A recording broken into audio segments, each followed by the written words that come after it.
Good morning guys, this is me Aarti. Today I am going to conduct class on the DSSB. जो DSSB का आपका exam है उस पर आज मैं क्लास कंडक्ट करने वाली हूँ, जो अपना सेकंड क्लास होने वाला है। इसके पहले जो फर्स्ट क्लास हुआ था वो भी PYQ अपन ने डिस्कस किए थे 2019 के, जो 19 में जो पेपर हुआ था DSSB का, उसके क्वेश्चंस अपन ने डिस्कस किए थे। तो आज अपन फिर से इसके आगे के क्वेश्चन डिस्कस करने वाले हैं गाइस। तो महाराष्ट्र नर्सिंग एकेडमी की क्लासेस आपको पसंद आ रहे होंगे तो प्लीज़ क्लासेस को लाइक कर दीजिए और चैनल को सब्सक्राइब कर दीजिए। तो आज का अपना क्लास अपन शुरू करते हैं। तो first question is vitamin B12 and folic acid deficiency causes. तो यहाँ पे पूछा है अपने को vitamin B12 and folic acid deficiency का रीज़न क्या होता है। तो फर्स्ट है आयरन डिफिशियंसी एनीमिया, सेकंड है थैलेसीमिया, थर्ड है मेगालोब्लास्टिक एनीमिया, फोर्थ है sickle cell anaemia. So guys, हमें पूछा गया है कि vitamin B12 and folic acid deficiency से कौन सा एनीमिया होता है। तो जब तक कि मैं आंसर बताती हूँ उससे पहले अगर आपको किसी को आंसर पता है तो प्लीज़ आप कमेंट बॉक्स में टाइप करके बता दीजिए, तब तक कि मैं आपको आगे के आंसर बताती हूँ। तो अपन थैलेसीमिया के बारे में थोड़ा देख लेते हैं कि थैलेसीमिया क्या होता है। थैलेसीमिया क्या है, ये एक इनहेरिटेड ब्लड डिसऑर्डर है। ठीक है, इनहेरिटेड है मतलब कि ये एक जनरेशन से दूसरे जनरेशन में ट्रांसमिट होता है। Inherited blood disorder, it is inherited blood disorder. इससे क्या होता है, that causes your body to have less haemoglobin than normal. इसमें क्या हो जाता है, आपका HB लेवल लो हो जाता है दैन नॉर्मल, नॉर्मल से कम हो जाता है HB। और आपके पास अगर हीमोग्लोबिन इनफ ना हो तो क्या हो जाता है, रेड अपने ब्लड सेल्स होते हैं वो फंक्शन प्रॉपरली नहीं करते हैं। अगर आपका HB प्रॉपर नहीं है तो आपके जो RBCs होते हैं, रेड ब्लड सेल्स, वो फंक्शन प्रॉपरली नहीं कर पाते हैं एंड इसकी वजह से क्या हो जाता है, उनका जो लाइफ स्पैन होता है, लाइफ स्पैन जो होता है उनका वो छोटा हो जाता है, शॉर्ट पीरियड ऑफ लाइफ। ठीक है, तो ये आपका थैलेसीमिया के बारे में कुछ हो गया। तो थैलेसीमिया में भी ये दो फॉर्म्स है थैलेसीमिया के। तो फर्स्ट कौन सा थैलेसीमिया है, अल्फ़ा थैलेसीमिया। ठीक है, इसके भी दो टाइप्स है, two main forms of thalassaemia are there. So first is the alpha thalassaemia and second is the beta thalassaemia. तो अल्फ़ा थैलेसीमिया में क्या होता है, इसमें जो अल्फ़ा ग्लोबिन जीन होता है इसका म्यूटेशन हो जाता है। ठीक है, इसमें जो अल्फ़ा जीन होता है ना, इसका म्यूटेशन हो जाता है, इसकी वजह से ये फॉर्म थैलेसीमिया का जनरेट होता है। देन सेकेंड है बीटा थैलेसीमिया। इसमें क्या होता है, आपका जो बीटा ग्लोबिन का जीन होता है, ठीक है, बीटा ग्लोबिन जीन, इसमें अल्फ़ा ग्लोबिन जीन अफेक्ट होता है, इसका म्यूटेशन हो जाता है। और इसमें बीटा में जो सेकंड टाइप है आपका बीटा थैलेसीमिया, इसमें बीटा ग्लोबिन जीन जो होता है ये अफेक्ट होता है। ठीक है, इसमें इसका म्यूटेशन हो जाता है, इसकी वजह से ये सेकंड फॉर्म होता है। रेड ब्लड सेल्स का काम क्या होता है, ये ऑक्सीजन कैरी करते हैं। जस्ट अ मिनट, RBC का काम क्या है, RBC carries the oxygen to all cells of the body. RBC का काम है O2 अदर बॉडी सेल्स की तरफ लेके जाना। ठीक है, when enough healthy red blood cells are not there, जैसे अभी RBCs कम हो गई है, सॉरी गाइस, अगर RBC कम हो गई है तो क्या होगा, इनफ ऑक्सीजन नहीं जाएगा सेल की तरफ। ठीक है, अगर सेल की तरफ इनफ ऑक्सीजन नहीं जाएगा तो क्या होगा, सेल ऑक्सीजन अच्छे से फंक्शन नहीं करेगी। ठीक है, ऑक्सीजन डिलीवर्ड नहीं होगा, अच्छे से फंक्शन नहीं करेगी। और बाकी उससे क्या होगा, अच्छे से फंक्शन नहीं करेगी, ऑक्सीजन नहीं डिलीवर्ड होगा सेल की तरफ, तो पेशेंट क्या फील करेगा, कोई भी जो क्लाइंट जो रहेगा वो क्या फील करेगा, वीक फील करेगा और या तो टायर्ड फील करेगा। ठीक है, टायर्ड फील करेगा, वीक फील करेगा। तो ये सब चीज़ें आपकी थैलेसीमिया में होगी। थैलेसीमिया में अपन ने क्या क्या देखा, ये थैलेसीमिया में HB लेवल कम हो जाता है, इनहेरिटेड ब्लड डिसऑर्डर है। अगर HB कम हो जाता है, नॉर्मल से HB इसमें कम होता है, फंक्शन RBC प्रॉपर नहीं कर पाती है, जिसकी वजह से RBC का लाइफ स्पैन कम हो जाता है। ठीक है, देन उसमें अपन ने दो टाइप देखे थे, alpha and beta. Alpha thalassaemia में alpha globin gene has been mutated and beta thalassaemia, in the beta thalassaemia beta globin genes are affected. So ये हो गया है आपका थैलेसीमिया के बारे में। Then next is the sickle cell anaemia. Sickle cell anaemia is also a genetic disorder. It is a genetic disorder. ये क्यों होता है? It is arise due to the mutation in the form of haemoglobin. Mutation हो जाता है HB में, ठीक है। म्यूटेशन होने की वजह से उस हीमोग्लोबिन को क्या बोलते हैं? हीमोग्लोबिन एस बोलते हैं, HbS, haemoglobin S. The disease is characterise by abnormal shape of globin. Haemoglobin का एबनॉर्मल शेप होता है, जैसे पहले बायकॉन्केव होता है तो उसका जो शेप होता है वो चेंज हो जाता है, ठीक है। म्यूटेशन हो जाता है हीमोग्लोबिन एस में और उसका जो शेप हो जाता है वो सिकल शेप हो जाता है, ठीक है। सिकल शेप हो जाता है इसमें, इस प्रकार से सिकल शेप हो जाता है वो, ना कि वो बायकॉन्केव नहीं रहता है और सिकल शेप हो जाता है। This is due to the replacement of, क्यों हो जाता है ये, मतलब ये बायकॉन्केव ना होके ऐसे सिकल शेप में आ जाता है हीमोग्लोबिन, तो ये क्यों होता है? It is due to the replacement of glutamic acid in the haemoglobin molecule with the valine. Glutamic acid का रिप्लेसमेंट हो जाता है वैलिन के साथ। ग्लूटामिक एसिड का रिप्लेसमेंट हो जाता है वैलिन के साथ, ठीक है। तो ये इसकी वजह से हो जाता है। मेगालोब्लास्टिक एनीमिया, इसके बाद देखते हैं मेगालोब्लास्टिक एनीमिया। मेगालोब्लास्टिक एनीमिया ये लीडिंग कॉज ऑफ क्या है? विटामिन B12 डिफिशियंसी, ठीक है।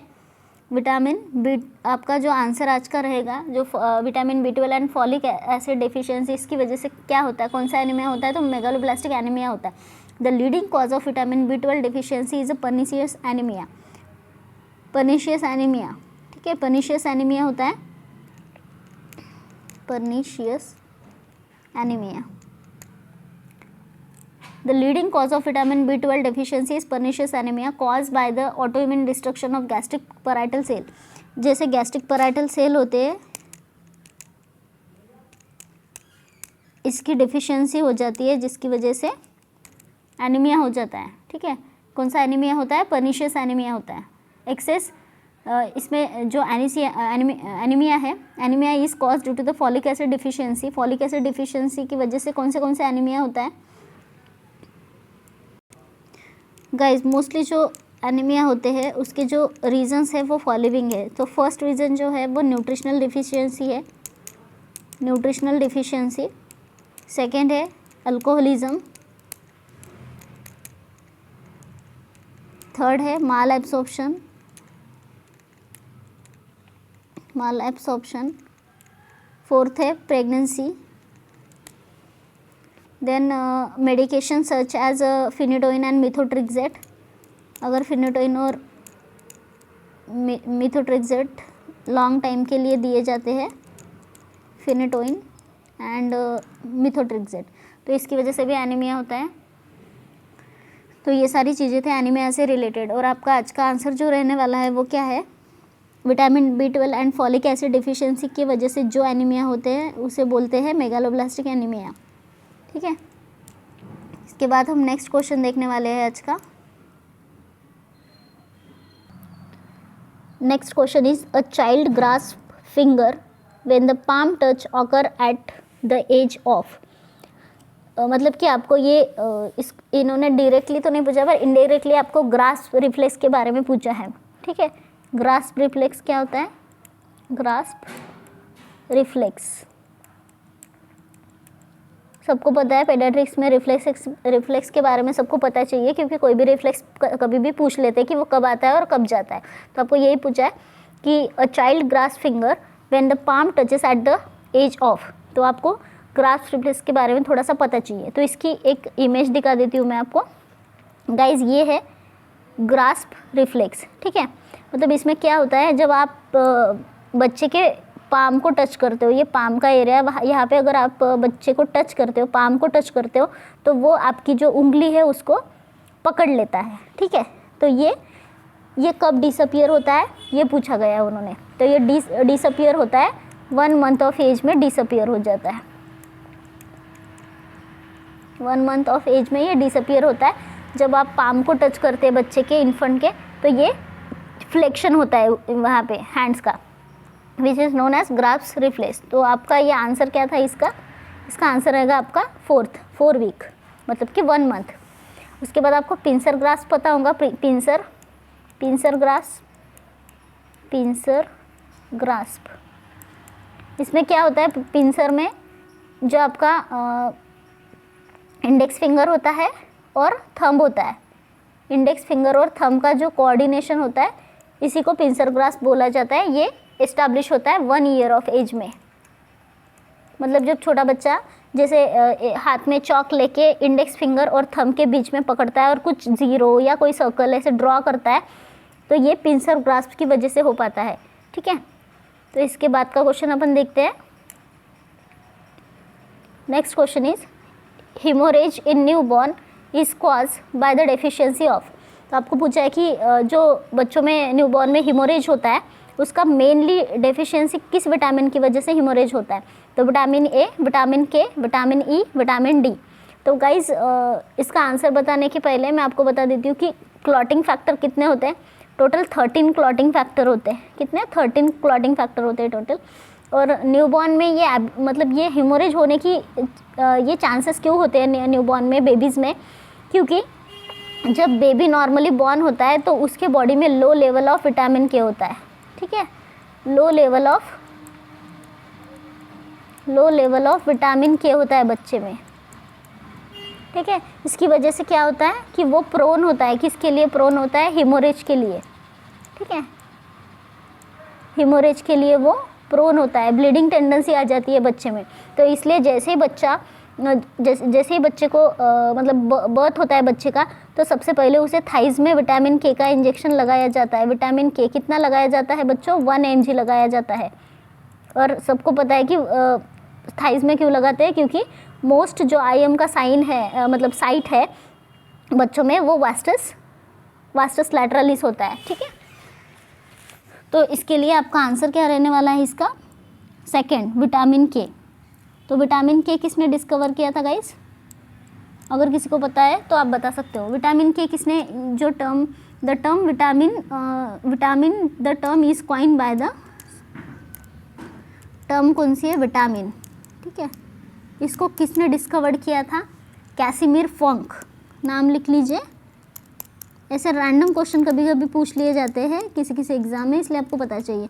कैसिमिर फंक, इन्होंने ये नाम डिस्कवर किया था या टर्म ये कॉइन किया था।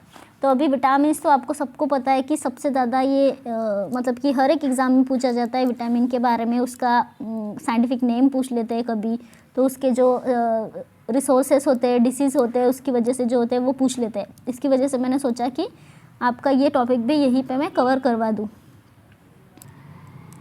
तो गाइस विटामिन ए को क्या बोलते हैं? रेटिनॉल बोलते हैं। तो इसके सोर्सेस क्या है मेनली विटामिन के? विटामिन ए के सोर्सेस क्या है?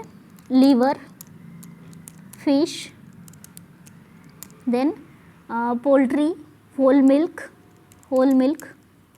पोल्ट्री हो गया, then other animal products, colourful fruits जो होते हैं वो, then green leafy vegetable, fresh potato and watermelon. ये सभी विटामिन के रिसोर्सेस हो गए। पर डेफिशिएंसी से क्या होता है? इसकी डेफिशिएंसी की वजह से सबको पता है कि क्या होता है? विजन रिलेटेड प्रॉब्लम्स होते हैं। अगर विटामिन ए की प्रॉब्लम है तो विजन रिलेटेड प्रॉब्लम्स होते हैं, और उसमें भी नाइट ब्लाइंडनेस भी होता है। Night blindness and vision related problem, ये डिफिशिएंसी की वजह से होता है। इसके बाद जो नेक्स्ट विटामिन है वो देखते हैं। नेक्स्ट विटामिन है आपका विटामिन डी। ठीक है, विटामिन डी का नाम अगर किसी को पता है तो बता दीजिए। That is calciferol. क्या है? Calciferol.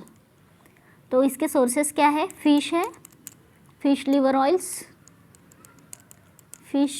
Oil, that is source of vitamin D. Deficiency से क्या होता है, इसकी मतलब विटामिन डी की कमी हो जाए तो क्या होता है, ऑस्टियोमैलेशिया, ठीक है, osteomalacia. Then next vitamin is vitamin E. Vitamin E, vitamin E को क्या बोलते हैं, विटामिन ई को बोलते हैं बच्चों टोकोफेरॉल। टोकोफेरॉल, सारे नाम्स पता चाहिए आपको क्योंकि बहुत बार एग्जाम में पूछे जाते हैं ये। इसके सोर्सेस क्या होते हैं विटामिन ई के, almond, sunflower seed, then fish and peanut butter, fish and peanut butter. इसकी डेफिशिएंसी से क्या होता है, विटामिन ई की डेफिशिएंसी से क्या होता है, इनफर्टिलिटी, क्या होता है, infertility. Next vitamin is vitamin के।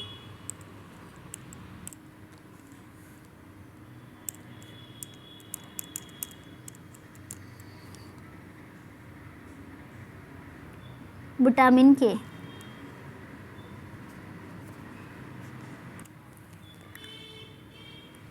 विटामिन के कितने फॉर्म्स है, विटामिन के 3 फॉर्म्स है।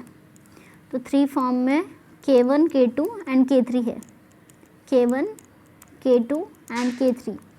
K1 को दो मतलब एक नेचुरल सोर्स है और सिंथेटिक सोर्स है। तो अगर K1 बोला जाए आपको तो इसमें 2 है, एक तो फाइलोक्विनोन, ये कौन सा है, नेचुरल है ये, और एक सिंथेटिक आता है दैट इज फाइटोनाडियोन,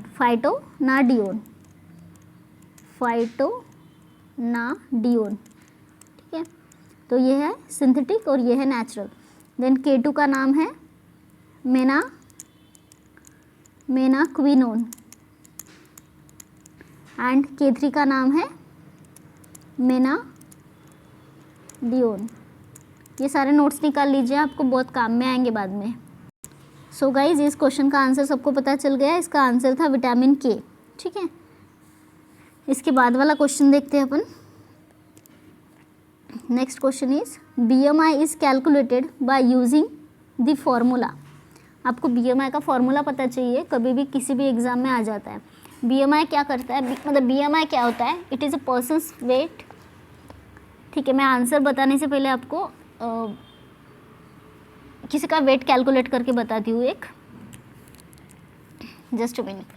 अगर एक लेडी है जिसका वेट है 68 kg, ठीक है, और उसका हाइट है 160 सेंटीमीटर, ठीक है, तो आपको इसका BMI कैलकुलेट करना है। तो आप BMI कैसे कैलकुलेट करेंगे, तो आपको BMI कैलकुलेट करने के लिए इसका वेट लिखना है यहाँ पे kg में, उसके नीचे उसका हाइट लिखना है। तो हाइट आप बोलोगे 160 सेंटीमीटर है, पर नहीं, मैंने इसको मीटर में कन्वर्ट कर दिया और उसका स्क्वायर कर दिया।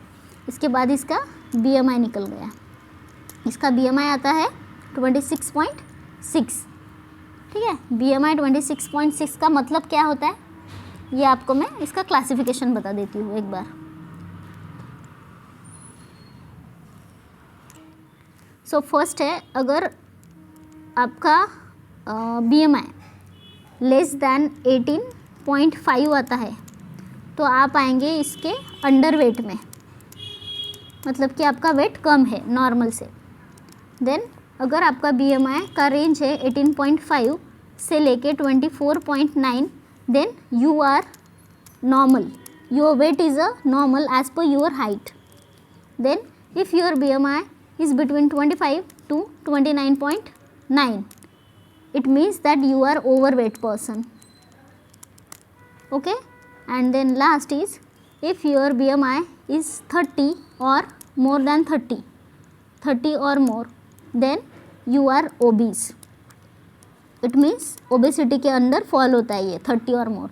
तो अभी अपन ने जिस लेडी का कैलकुलेट किया था वो था 26.6, ठीक है। तो ये किस कैटेगरी में आएंगी, ओवरवेट कैटेगरी में आएंगी, ठीक है, ओवरवेट कैटेगरी में आएंगी। तो BMI का फॉर्मूला पता चल गया आपको, weight in kg divided by height in metre square. So हमारा आंसर क्या रहेगा इसका, हमारा आंसर रहने वाला है इसका ऑप्शन फोर्थ, ठीक है, option fourth will be the your right answer.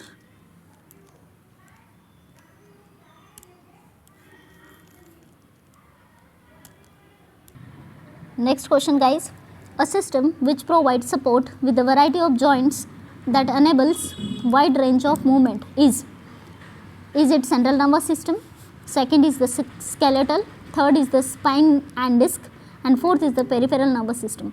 So everyone know the answer is very easy, the answer is second option, that is skeleton. तो skeleton क्या करता है? The human skeletal system provides a definite shape to body and protection to the internal organ.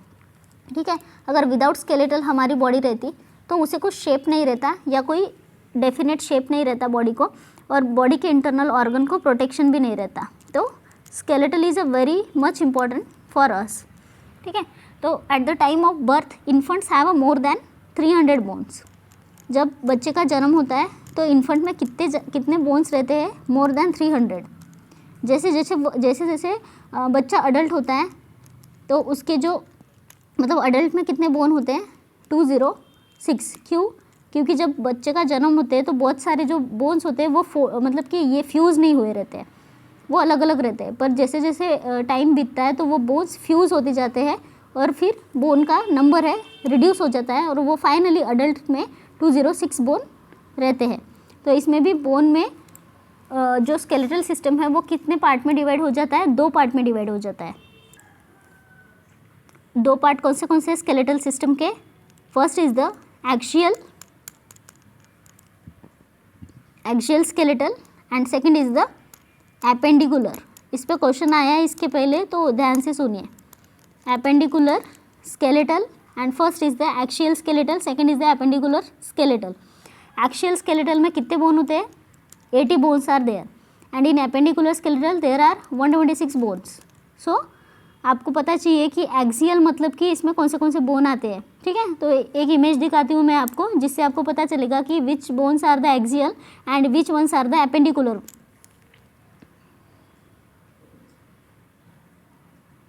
So appendicular skeletal, the first one is the appendicular skeletal. ठीक है, appendicular skeletal में कितने bones आते हैं गाइस?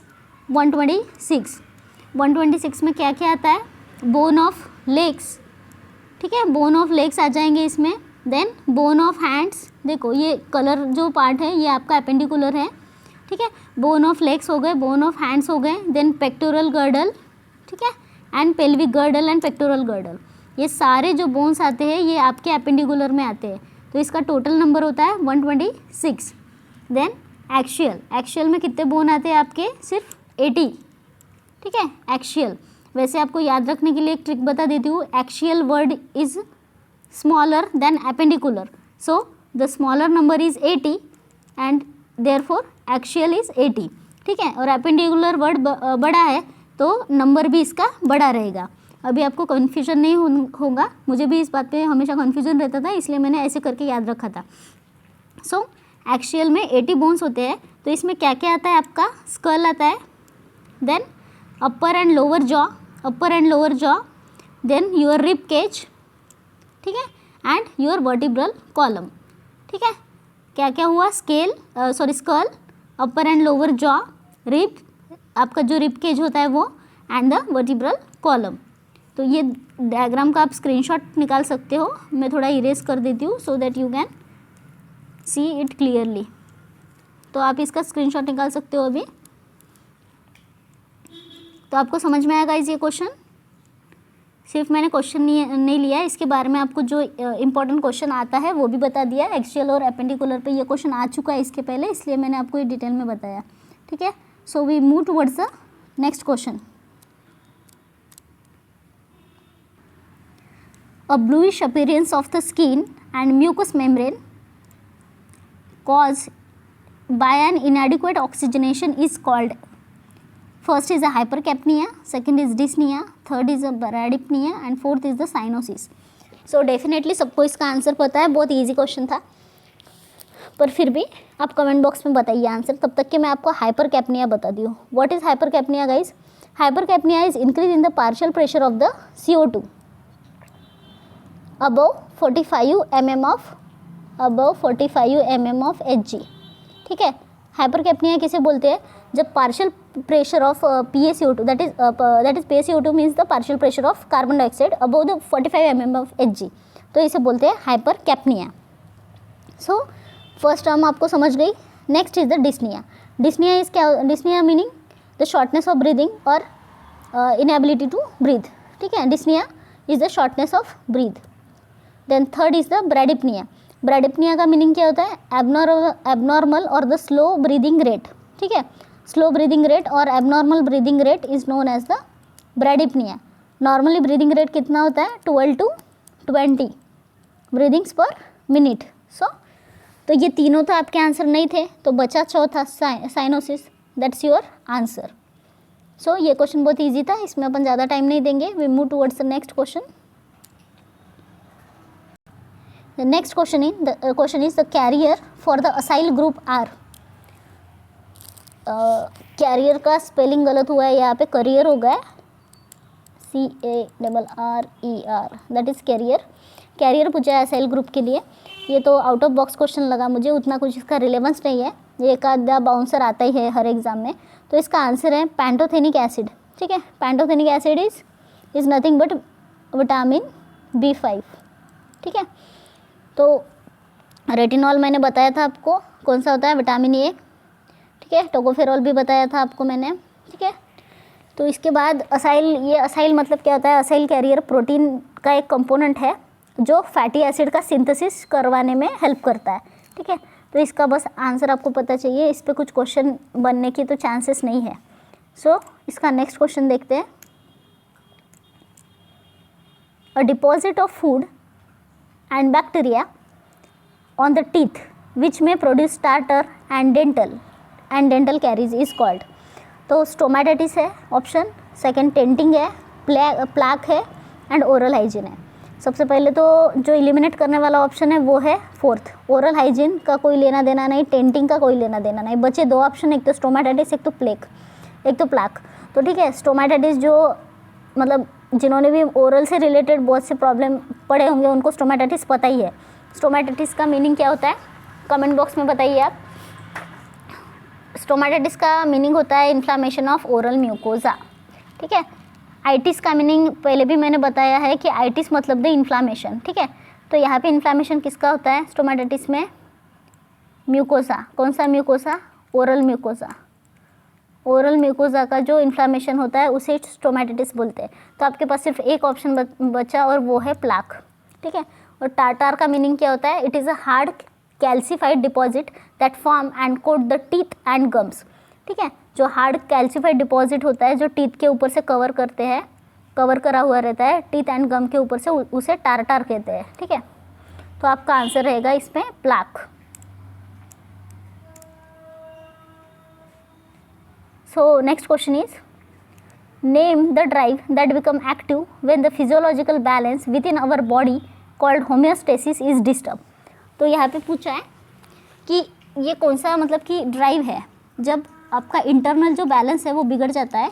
ठीक है, अगर क्या बोला इधर, become active when physiological balance within our body homeostasis is disturb. ठीक है, मतलब यही बोला है कि आपका इंटरनल जो बैलेंस है वो जब बिगड़ जाता है तो कौन सा ड्राइव काम में आता है, दैट इज़ कौन सा ड्राइव रहता है? सोशल ड्राइव है, फिजिकल ड्राइव, फिजियोलॉजिकल ड्राइव है, अनकॉन्शियस ड्राइव है एंड पर्सनल ड्राइव है।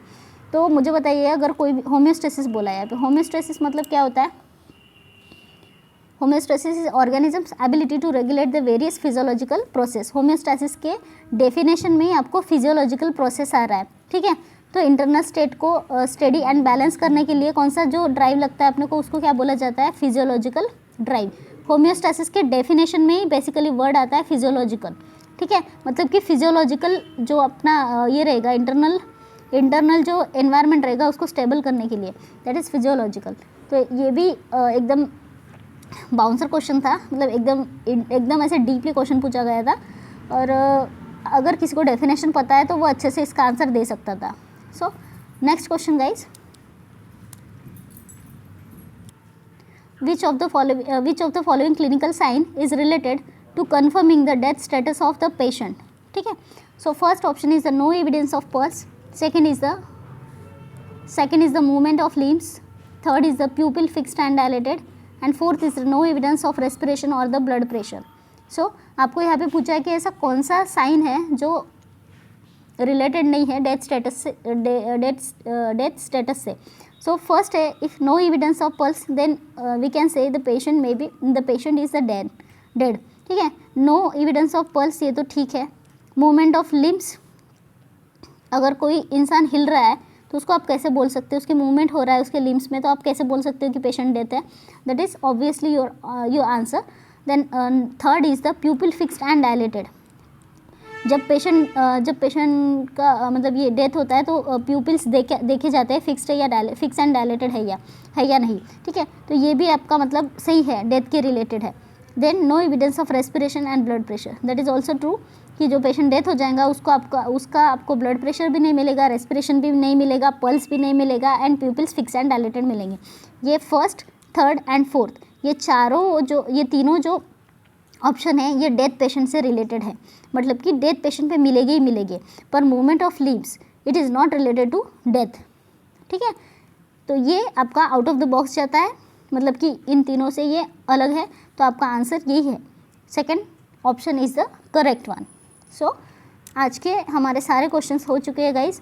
तो अगर आपको ये क्लासेस अच्छी लगी हो तो प्लीज़ क्लासेस को लाइक, शेयर और सब्सक्राइब, बस आपको इतना ही करना है।